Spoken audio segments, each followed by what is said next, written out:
Hello, everybody. I'm Phil Brandt, President and CEO of AAIM Employers Association, and welcome to This Week at Work. Welcome to the only show about the workplace that offers you front row seats and a microphone, bringing you practical, timely, and accurate insights so that you can more effectively lead your organization. It's Thursday, April 6th, episode 225. Today, from bud to boss, we talk about how to develop supervisors and managers that perform well as people leaders. We're joined by special guest Matt Wideman, AAIM's Business Manager of Training and Organizational Development, as we discuss the benefits of providing new leaders the skills and confidence to succeed when transitioning to roles with added responsibilities. As always, we want to hear from you. So ask your questions and take the polls now. All this and more on This Week at Work.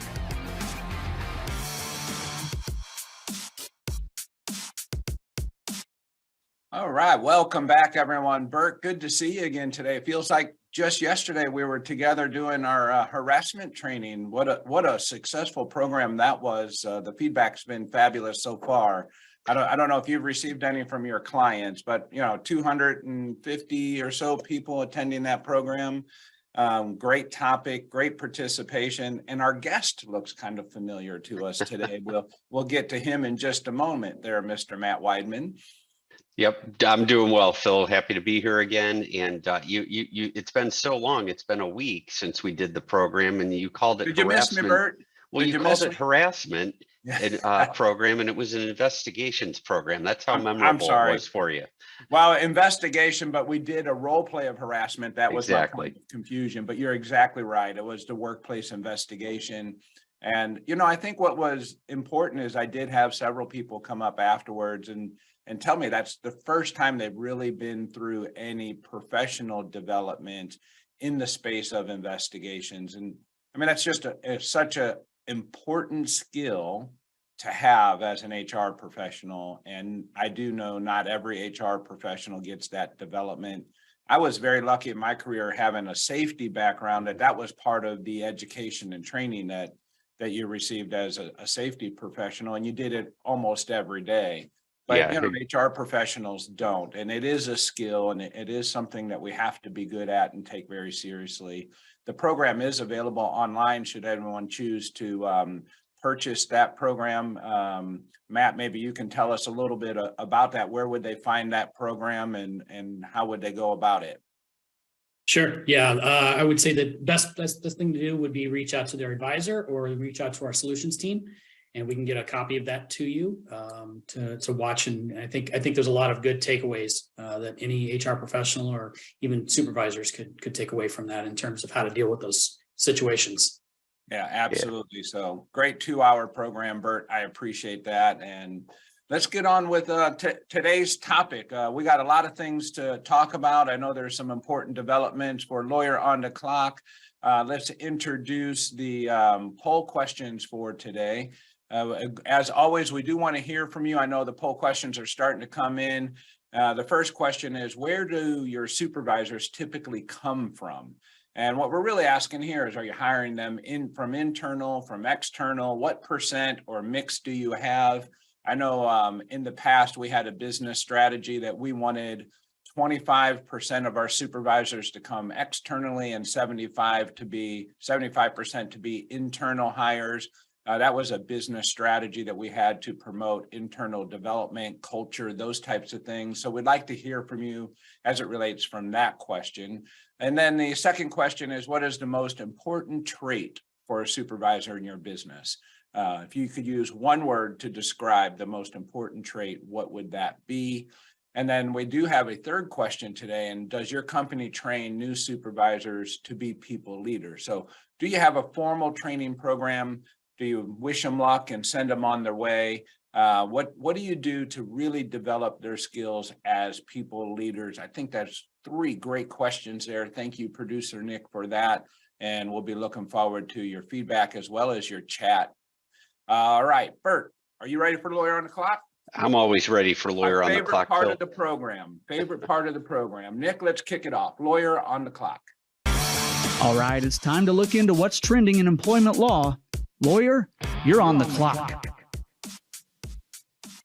Phil, you'll recall that I've talked a little bit on the program about a scary proposition for employers, and that is that the Department of Justice, which typically has not gone after employers for criminal violations in certain spaces, has taken a renewed interest in what are called no poach cases.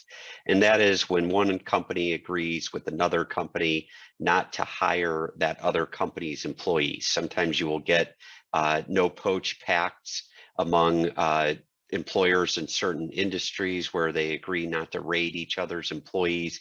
You might even get a no poach agreement in a settlement of a non-compete case or something like that, where two employers agree that they're not going to go after each other's employees. And it always makes me nervous when I hear Department of Justice, because unlike the EEOC, the Department of Labor, the NLRB, the Department of Justice has criminal prosecution capabilities and authority. And just a couple weeks ago, a jury rejected a U.S. Department of Justice claim finding that 4 home healthcare company managers and their owners were not guilty of fixing wages and suppressing job mobility. So the Department of Justice had brought a lawsuit against home healthcare companies, actually an indictment.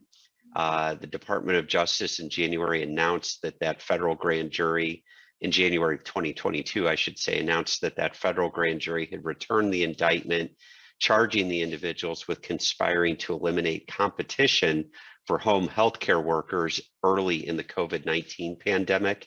The indictment had alleged that the individuals colluded to deprive workers of opportunities to earn better wages in violation of the Sherman Antitrust Act. Federal law prohibits wage fixing and no poach agreements.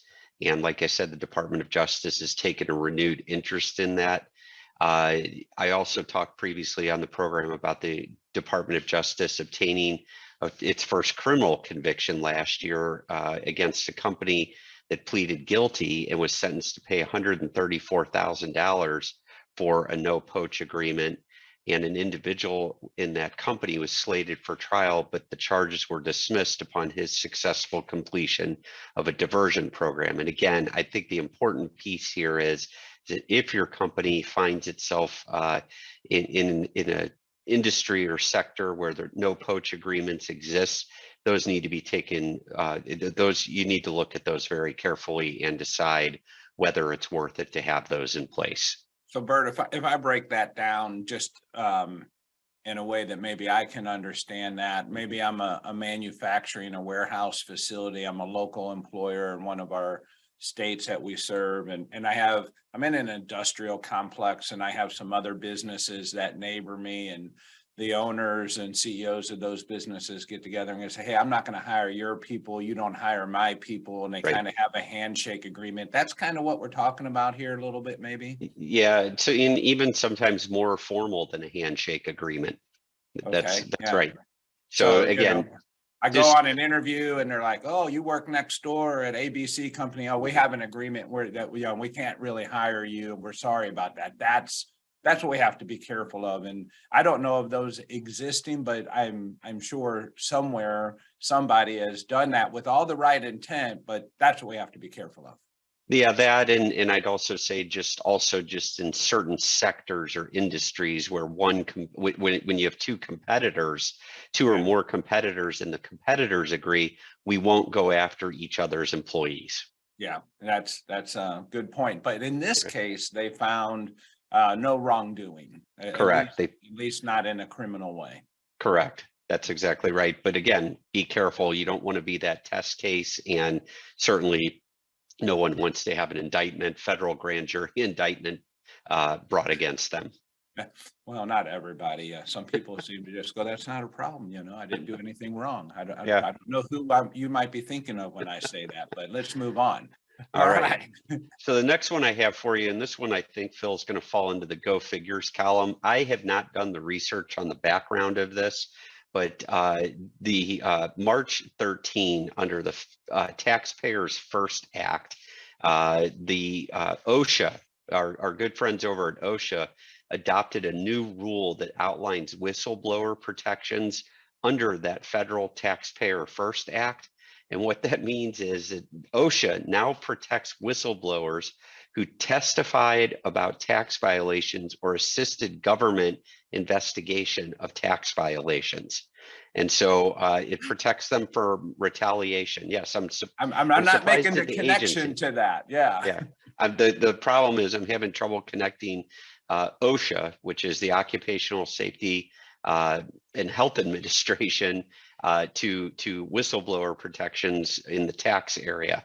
And what it basically says is this new rule says that if employers retaliate, and it defines retaliation as firing, laying off, demoting, denying overtime or promotion, disciplining, denying benefits, failing to hire or rehire, reducing pay or hours, making threats, blacklisting, and reporting someone to police or immigration authorities. Employees have 6 months after the retaliatory action to file a claim against their employer if the employee engaged in some sort of whistleblowing activity in the tax sector.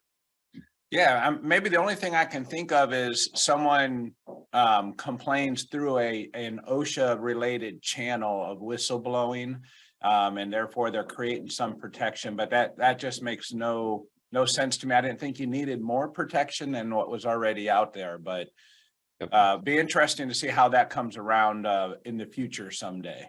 Yes. Yeah. The last one I have for you is the National Labor Relations Board is now seeking to regulate discussions of race in the workplace. We've talked a lot about the NLRB's general counsel, Jennifer Abruzzo, and sort of her very anti-employer bent. And what they have said is that they are seeking to enforce the NLRA, the National Labor Relations Act, against employers that allegedly retaliate against employees for having workplace discussions about racism. Now, this one has to be parsed out very finely.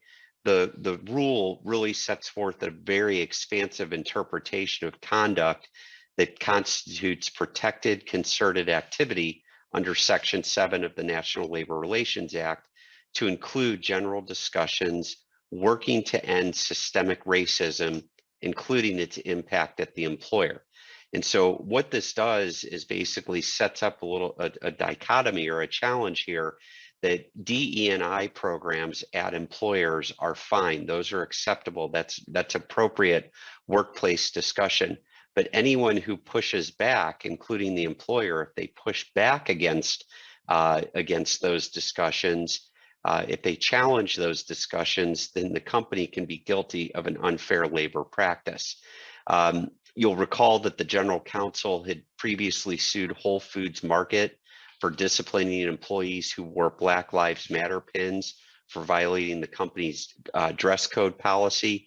They lost that case in the United States District Court for the District of Massachusetts when the jury ruled in favor of Whole Foods and said that Whole Foods employees who had been disciplined pursuant to the company's dress code policy could not wear Black Lives Matter pins. And so if this rule goes into effect, the National Labor Relations Board is really seeking to bolster its position that certain types of race discrimination or certain types of race issues in the workplace are permissible, while trying to basically tamp down and keep those issues out of the workplace would be impermissible.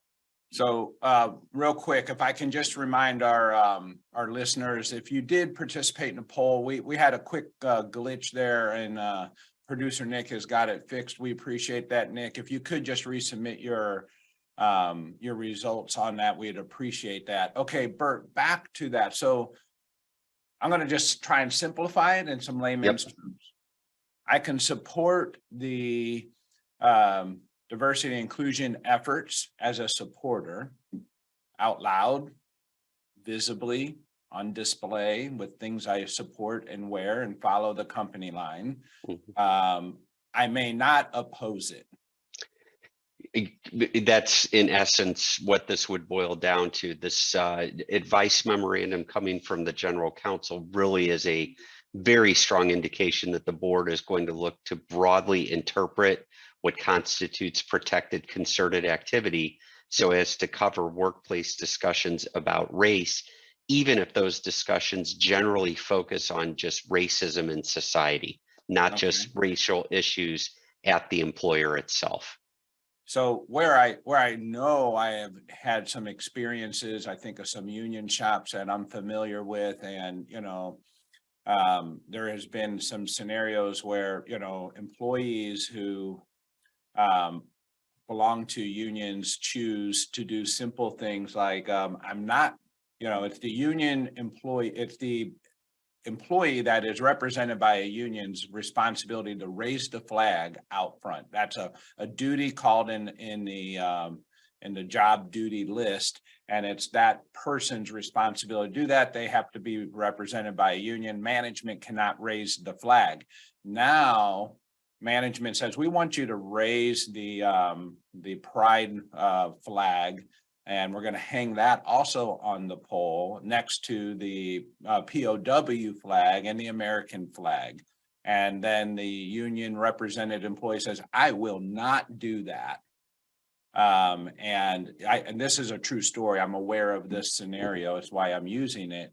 Then whether or not someone else can do it, doesn't do it, that's supported, it's not supported, but that's going to be a really interesting outcome as to, is that concerted because I'm doing that with and under the protection of the union? I'm doing it against the union. I'm doing it against the diversity and inclusion efforts.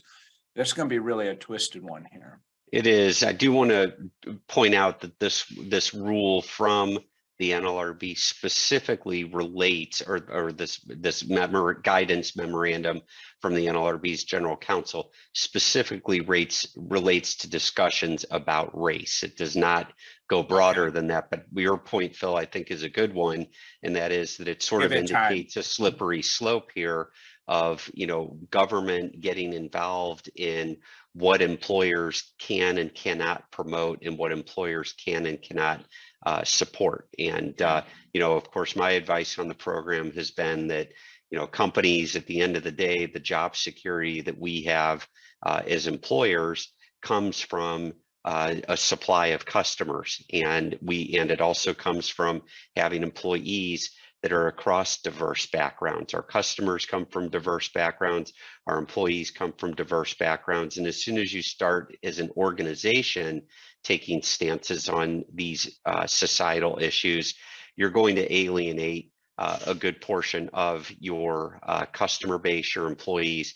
And my encouragement generally is that the employer should be staying out of these types of issues. There's also social media concerns these days, cancel culture, and I think employers themselves are generally better off staying out of these issues because, again, it reflects that we've got a broad cross-section, a very diverse workforce who supports these issues and some who do not support these issues. And when you start wading into it, you run the risk of alienating. And I think that the point here is that the government is trying to control which agenda to promote. Yeah, no, it's going to be a slippery slope. And I really know most of the people I work with, I'm sure you do too, they just want to get it right and move forward and get it right for all the right reasons. I'm not really aware of anyone that's maliciously trying to do anything wrong. All right, great, Bert. Anything else there that's important for us to know for this week? That's a lot of news. I wanted to tackle another topic, but I'll save it for next week. And I was going to talk about the job openings.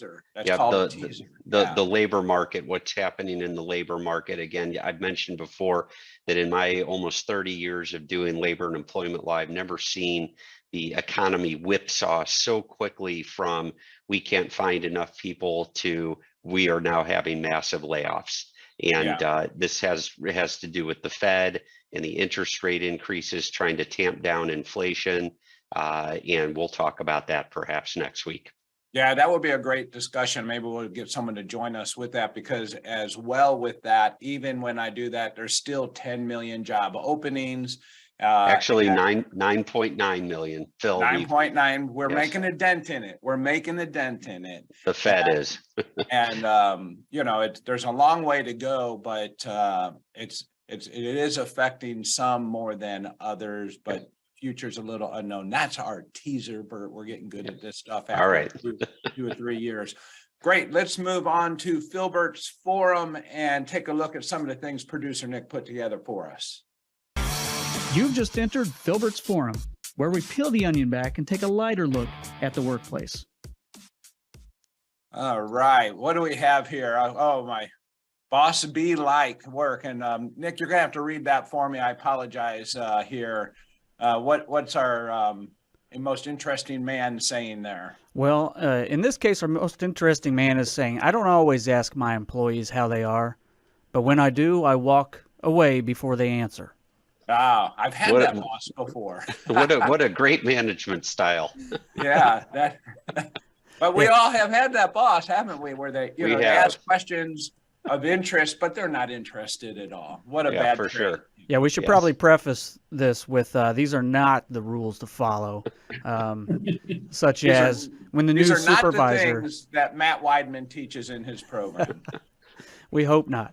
So I don't know if you can see this. I guess I'll read this one too, but we have Tom Hanks, and he's discovered fire is the image for those audio listeners. But what we say is when the new supervisor discovers they have some authority. Look how excited he is. Oh, yeah. And unfortunately, we have seen that too, particularly when we go from bud to boss, right? It's like, hey, I've been working with my friends, and now my friends work for me. That's that happens. That happens for sure. And on the same direction here, we have Dave Chappelle, who has a very, I guess, a questioning look, and it says, the look you give when your new boss is trying to impress everyone. Oh, yeah. So he's not quite. I think I've given that look before, but I know for sure no one's ever used that look when I've tried to be impressive. I think the key thing is let's not try to impress anyone. Let's just do what's right. Yeah. There's so many here. Let's do like maybe 3 more quick ones here. We have a very happy baby here, and it says 30 minutes late for work, but the boss is 31 minutes late for work. Yeah, that's true. That's true. That's a good look. Let's see here. We have this is a text message, and someone received a text from their boss that says, we're short-staffed for tonight. And the employee says, damn, that's crazy. Good luck, though.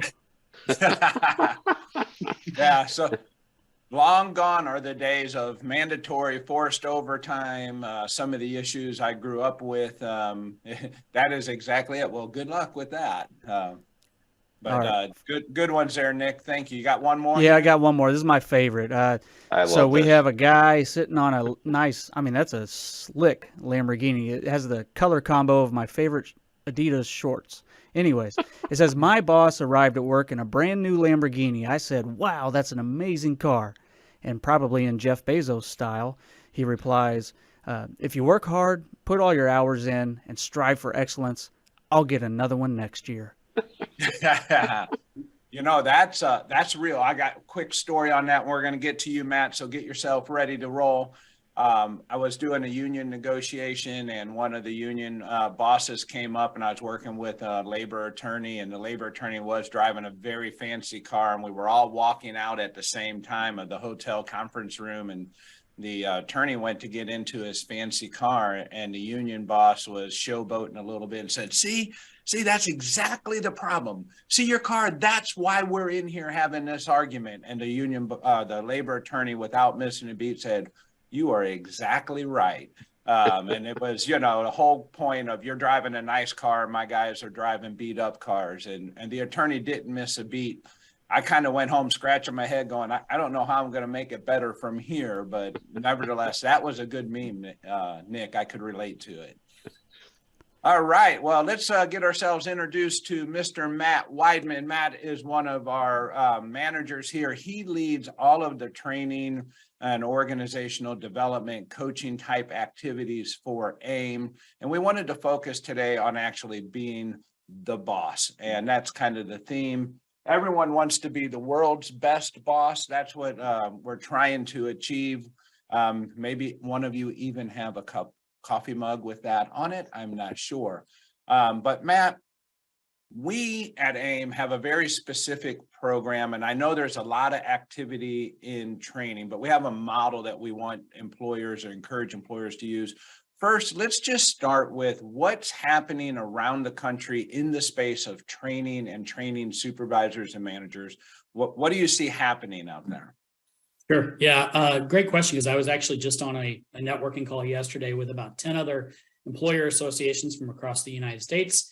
And coincidentally, they all are seeing the same type of trend, that there is an increased need and an increased request from their members on frontline supervisor training, getting those frontline supervisors trained, increased activity, enrollments are up, activity are up in terms of scheduling of those classes across the board. So that's an increased need for everybody right now. And I think a lot of it is coming out from a pent up demand from things that may have been put on pause during the pandemic where they couldn't get together.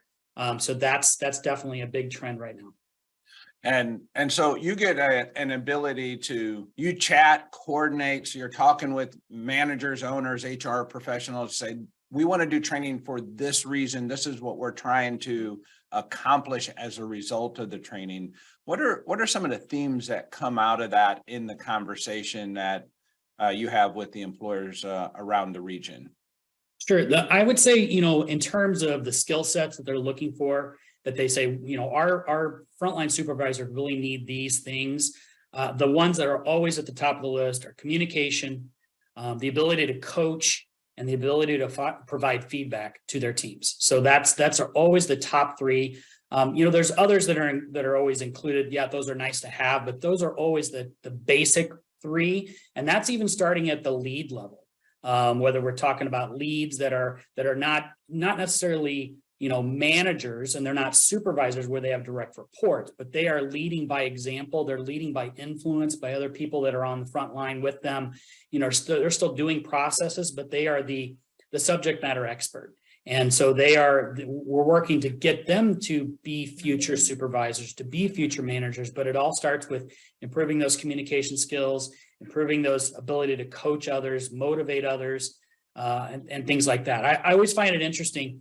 A good portion of our members are in the manufacturing world. But we would, and I always talk to my members about this when we talk about what kind of training they need, they would never think of putting a new person on a machine or on a new manufacturing process without giving them training. But often they'll hand them over a team of 5 or 6 people to lead without ever training them on leading people and the skills that are needed.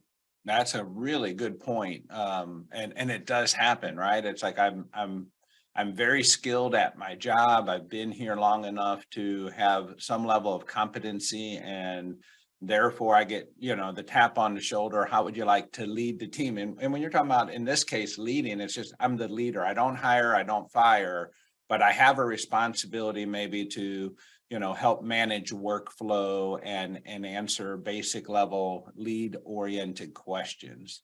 And it happens. You just, it's like, hey, can you be the lead? Supervisor's not here. And all of a sudden that puts that person in a lot of difficult situations. I want to divert to the poll questions here, Matt, and I want to come back after that and talk a little bit about the sequence of developing, a really good supervisor or manager. Nick, what do we have for poll results? Okay, on first question, where do your supervisors typically come from?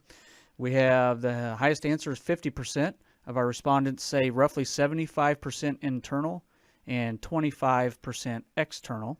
Okay. And followed behind that at 33%, we have about 50-50 internal to external is where their supervisors come from. And then our the next response is 25 internal, 75 external. So far, no responses for a company that only hires internal or only hires external candidates. Yep, very, very good results there. And can we take a look at the Wordle? Yep, we have it right here. And let's make an adjustment here. So some of the words that we have coming up, and I love how you call it a Wordle. You must play that Wordle game every day. Well, Nick, that's the proper name for it. If you want, I can put you through a training program that will help you with that. Yeah, I could use more words. Keywords are supportive and tenacious. Matt, can you just talk a little bit about those two words and some of the program's efforts to help achieve supportive, tenacious, communicating, support, so on? Sure. Yeah. Like I mentioned, being that supportive person that coaches, encourages, motivates their team members, being able to communicate effectively. Those are all kind of the core basic skills that we start with at the lead level, kind of preparing those people to be future leaders. Then we start layering on things like delegation skills, the ability to manage change within a team. So dealing with conflict, those are all very important skills that a supervisor has, where they then have direct reports, because they're kind of sometimes dealing with those issues on a day-to-day basis with people on their team, because they might be managing 5 or 6 people that might have issues. Then you're talking about transitioning those folks up to the manager level. We start getting into other things like interviewing skills. How do they prepare and select future people to come in and work on their team, delivering performance appraisals. So really getting into those next level skills, building teams, understanding where their weaknesses are on the team. Those are kind of the transition as they kind of graduate up, kind of increasing those skills and what they're managing for at each level. Yeah, I think Bert would join the conversation and say that, some of the challenges that he gets faced with when he's dealing with compliance issues and supporting employers when something goes wrong, I know our hotline often is, it's really something that many times, not always, but many times that a manager or supervisor did or didn't do, often unintentionally, unaware, and then it's kind of festered and caused problems down the road as they get out of trouble. And really the best way to avoid that is to help them learn, the right and wrong, the do's and don'ts from the beginning. Your program seems to be designed to do that, particularly at the higher end levels, or does that start in the beginning in the lead level? Yeah, we start talking about that at the very beginning, because it's as they are looked to as the example from their team members, that starts at the very beginning. We do have some specific courses that focus exclusively on employment law. It is not a deep dive into HR, but it's helping that supervisor understand there are things that you need to do and ways to behave and things to avoid to keep you personally and the organization out of trouble. But it's things that they can encounter every day. It's a high level overview of employment law, things like that. So that's also an important key once you get to that, especially that supervisor level, before they move on. Absolutely. Well, there you've heard it from the world's best training manager, Matt Wideman. Matt, we appreciate you joining the program today. I love what you said. We wouldn't just turn someone loose in our facility and say, go, without training them and helping them develop. We shouldn't do that when it comes to managing our most valuable resources, all of our employees. So let's, if you need help, let's make sure we contact Matt Wideman. Matt, how do they reach you real quick? Sure. They can reach out directly to me at matt.wideman@AAIMEA.org. All right, there you go. Matt will help you get yourself sorted out. Bert, thanks for joining today. Producer Nick, I love the memes, and let's all go out and be the world's greatest boss. Have a good day. Bye-bye. Thank you once again for tuning in to This Week at Work. If you enjoy the show, please share it with your colleagues. Forward our invites. Share the link, aimea.org/thisweekatwork, or follow or subscribe wherever you get your news and entertainment, like LinkedIn, YouTube, Spotify, Apple Podcasts. We're everywhere you are. And you can be part of the show. Send your questions and comments anytime to info@thisweek.work. We'll see you next week, 7:30 a.m. Central Time, when we discuss what's happening this week at work.